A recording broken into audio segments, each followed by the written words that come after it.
자, G7은 다시 돌아와서 보면 네, 결국에는 이번 G7의 핵심 예, 몇 가지가 있겠지만 네. 그 중에 이제 중국과 러시아에 대한 견제 예, 이걸 이제 확실히 하고 있는 거 아니겠습니까? 물론 뭐 중국과는 좀 러시아 비교해 볼 때 다른 부분도 있겠지만 어쨌든 그러니까 중국과 러시아를 견제하는 모습, 특히 이제 한미일 같은 경우는 더 이게 밀착이 되면서 네. 더 견제하는 강도가 더 세지지 않을까 이런 얘기도 나오고 있던데 네. 어떻게 평가하십니까? 이 이제 국제사회 흐름이 굉장히 지금 미묘하게 되고 있습니다. 그러니까요. 예. 이번 G7을 계기로 해서요.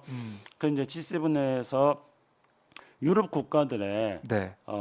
태도가 이제 기존에도 미국이 어떤 러시아, 중국하고 대립 전선을 형성하려고 하는 것에 대해서 네. 유럽 국가들이 반드시 어. 거기에 적극적으로 참여하는 것으로만 보기 어려운 그런 행보를 보였습니다.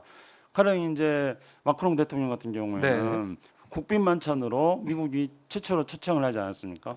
그래서 그렇죠. 미국에 가가지고 국빈 만찬에서 대접 잘 받고 그리고 나서는 다시 중국을 방문했단 말입니다. 시진핑 만나러 갔어요. 예, 그러니까 이제 또 독일도 뭐 중국하고 관계를 완전히 단절시켰거나 하지 않고 있습니다. 시진핑이 사면임이 된 다음에 제일 먼저 갔잖아요. 독일이. 예, 그렇죠. 그래서 이제 유럽 국가들에서는 이번에 이제 G7에서 그런 이야기가 나왔는데, 네. 그러니까 디커플링이 아니라 디리스크다. 그러니까 디리스크. 이제, 디커플링이라는 것은 이제 중국하고 이렇게 떨어진다 이렇게 이제 말씀드릴 수 있겠죠. 근데 유럽 국가들은 중국과 떨어지려는 것이 아니라 네.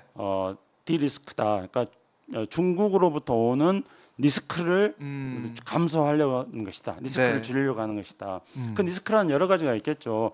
중국과의 뭐 교역이라든가 이런 것들이 줄어들면은 그것도 리스크가 될 수 있는 거고. 뭐 그렇죠. 예, 또 반대로 중국이 그런 어떤 그 경제적 교역 이런 것들을 수단으로 해가지고 네.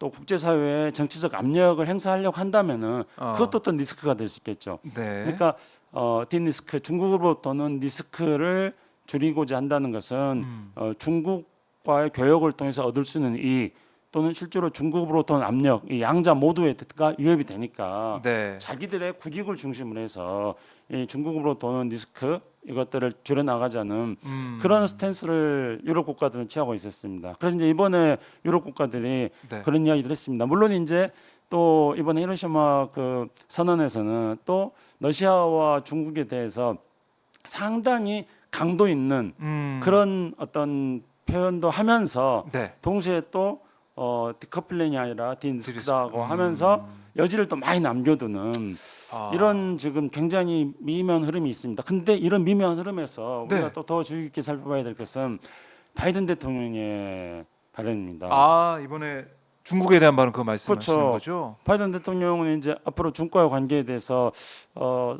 조금 좋아질 수 있을 듯한 그런 발언들을 조금 시사하고 있지 않습니까? 그것도 참 희한한 게 사실은 미중 분쟁 속에서 네.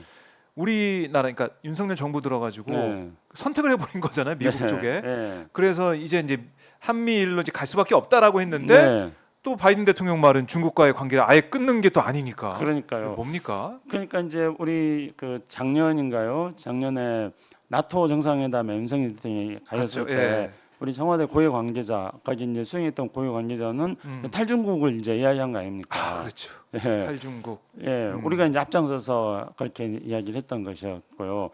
그리고 그런 반면에 네. 이제 지금 현재 작년만 하더라도 미중 무역량이 사상 최대치였습니다. 그러니까 그것도 좀 희한하더라고요. 예. 그리고 그리고 줄어들고 있는데. 예. 그리고 이제 미국 입장에서 본다면 미국의 물가가 계속 지금 오르고 있고요. 네.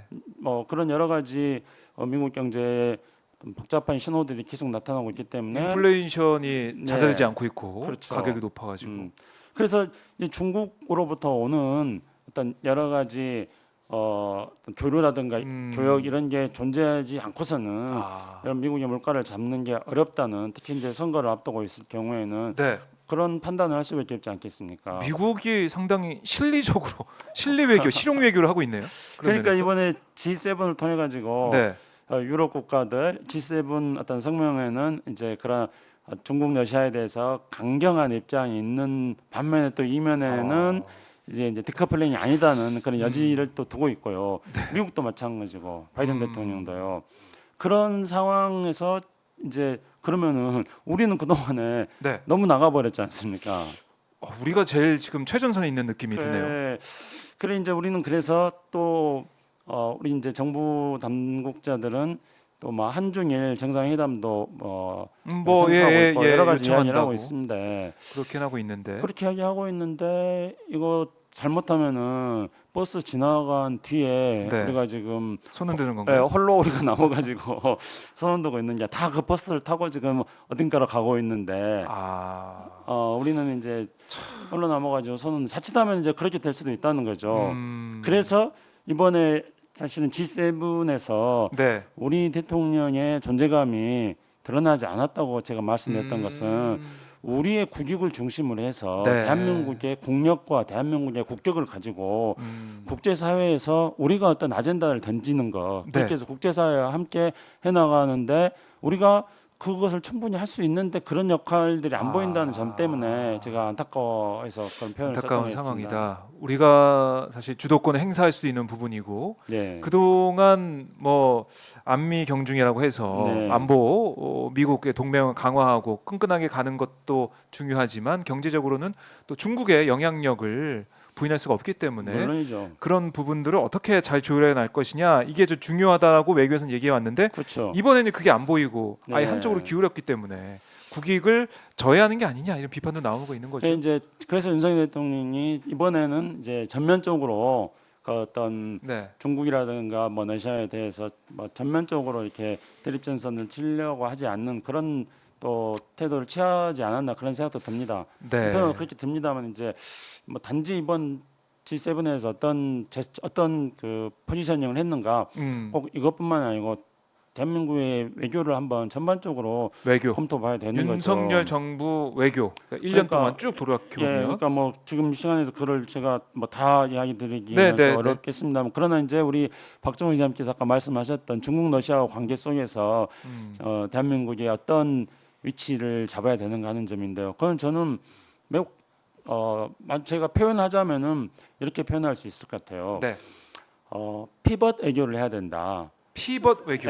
이제 피벗 외교라는 거는 농구 하면은 네네. 농구는 이제 한 발을 축으로 하고 네. 이걸 고정시키고 다른 발을 가지고 좌우 어. 앞뒤로 움직이면서 예. 그러면서 이제 뭐 공도 받고 뭐 공도 또 패스를 하고 그렇게 해가지고 다각적으로 시야를 넓게 활동을 할 수 있는 네. 게 피벗. 농구에서는 피벗 플레이라고 피벗 하는 플레이. 거죠. 예. 네. 김윤상 기자가 매주 농구를 하고 있기 때문에 그래서 잘합니다. 제가 잘 알죠 우리 김윤상 기자. 근데 뭐 피벗 김윤상 플레이. 기자 요즘 또 부상이라는데 좀 괜찮아졌어요? 손가락 부상 당해서 네. 요즘에는 잘 못 뛰고 있대요. 어쨌든 농구에서 나온 영어다. 네, 농구에 요즘 또 농구 그 NBA 슬램덩크도 뭐 또 유행했었고. 열광이고 또 네. 리바운드인가는 우리 영화도 농구 있었습니다. 영화도 리바운드 있었죠. 맞습니다. 이제 많은 사람들이 또 농구에 대한 관심을 가지고 있는데 네. 바로 그 농구 용어인 피벗 플레이가 우리 외교에서 외교도 필요하다. 필요하다. 네. 예. 그럼 우리는 어디를 한 축을 해야 되는가? 우리는 당연히 우리 국익을 한 축을 해야 되죠. 국익. 네. 뭐 당연하죠. 당연하죠. 네. 국익을 한 축을 한 다음에 이제 두 발로 딱 설 때 첫 번째 이 발은 네. 일단 미국을 디뎌야 되죠. 아하. 그러나 우리가 한 발은 국익으로, 한 발은 미국으로 그렇게 하잖아요. 네. 두 발이 딱 고정돼 있잖아요. 아하. 그러면은 앞에서 밀면 뒤로 넘어져 버립니다. 뒤에서 밀면은 앞으로 그렇죠. 넘어져 버립니다. 그렇죠. 그렇기 때문에 피벗 플레이가 필요한 것이죠. 그래서 앞뒤로 왔다 갔다. 그렇죠. 왼발은 국익에 확실한 축을 딱 두고요. 네. 오른발은 일단 미국으로 딱 두는 거죠. 우리가 그러나 이제 미국에 뒀다가 그 다음에 또 일본으로 또 옮겼다가 네. 또 중국으로 또 갔다가 또 러시아로 갔다가 다시 또 미국으로 돌 수도 있고 넘어지지 않기 위해서 그렇죠. 요리조리. 그리고 이제 지금 우리가 미국 쪽에서 발을 향하고 있는데 네. 갑자기 뒤에서 공이 날아오면 어떻게 해요? 그럴 때는 또 얼른 발을 또 옮겨서 몸을 그렇죠. 돌려야 되지 않겠습니까? 네. 그렇게 해서 그 뒤에서 날아오는 공을 또 받아야 되는 것이고요. 이런 유연한 또 외교가 필요한 것이죠. 이게 피벗 플레이. 피벗 플레이. 예. 그러니까 이 양 발을 양 다리를 딱 고정시켜 놓고 움직이지 않고 있는 네. 게 아니라 네. 한 발은 국익 예. 딱 기준을 잡고 그렇죠. 그 다음에 한 발로 몸을 이제 움직여가면서 그렇죠. 공도 피하고 공도 네, 잡고 네. 이렇게 하는 게 필요한데 네. 그게 지금 안 되고 있다. 네. 그래서 저는 음. 왼발은 제가 이제 왼손잡이니까 네. 오른손잡이니까 네. 왼발이 축이죠. 아, 왼발은 그렇죠, 그렇죠. 국익에 딱 고정시키는 겁니다. 그 오른발은 이제 한미동맹 중요하죠. 한미동맹에 좀 두는 시간이 많이 있을 수도 있어요. 네. 그런데 유럽 쪽에서 공이 날라온다. 그러면 또 이게 돌려야 되는 겁니다. 그렇게 해서 이제 이렇게 그런- 전후 좌우로 네. 유연하게 유연한 플레이. 우리가 이제 전천후 전반기적인 아, 그런 외교를 해야 되는 거죠. 이미 우리가 지구촌 시대라고 말한 지가 오래되지 않았습니까? 그렇죠. 우리가 지금 윤석열 대통령도 글로벌 외교 그렇게 얘기하는데요. 영어도 중간중간 많이 쓰잖아요. 그렇죠. 예. 저도 이 글로벌 외교 그리고 윤석열 대통령 정부가 지금 추구하고 있는 게 글로벌 중추 국가입니다. 네. 그럼 글로벌 중추 국가로 나가기 위해서는 이 피벗 플레이를 잘해야 되는데 우리가 지금 피벗 플레이를 잘못하고 있습니다. 두 발을 다 고정시키고 있습니다. 그렇기 때문에 어느 한쪽에서 앞이나 뒤나 옆에서 밀어버릴 경우에는 심하면은 넘어지고 아, 최소한 흔들리는 겁니다. 그렇네요. 예. 이게 기준점이 없으니까 네. 이렇게 지키고 있는, 디디고 있는 그 발이 없어지게 된다면 그런 상황이 있게 되는 농구 그 상황을 외교에다가 대입을 해주셨는데 네.